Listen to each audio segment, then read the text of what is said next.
And then finally, speaking of Sukuna, I got this question from Rudra who asked, could you use domain amplification in conjunction with a curse tool to bypass the limitless? So if Sukuna had still had Kamutoke, could he have used that to strike Gojo?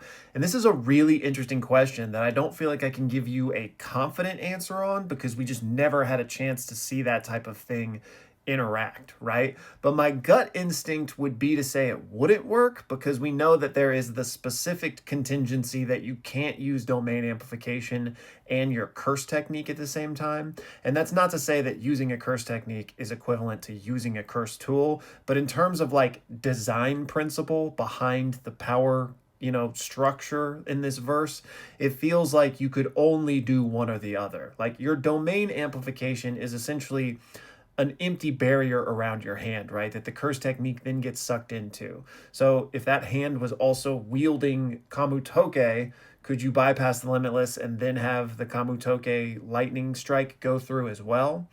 It could conceivably work, but again, just in terms of like what Gege was going for with domain amplification, I feel like it wouldn't be fair if a curse tool could go through it so long as you are using domain amp, because like you the person are using domain amplification, so you the person can strike through, right? You would need to like have the tool use domain amplification, which doesn't really make sense, but if we think about it that way, then the tool would not be able to use its curse technique because you can't use domain amp and curse techniques at the same time. So long-winded kind of maybe there, but if you made me pick, I would say it wouldn't work. But if it did work, I could see why.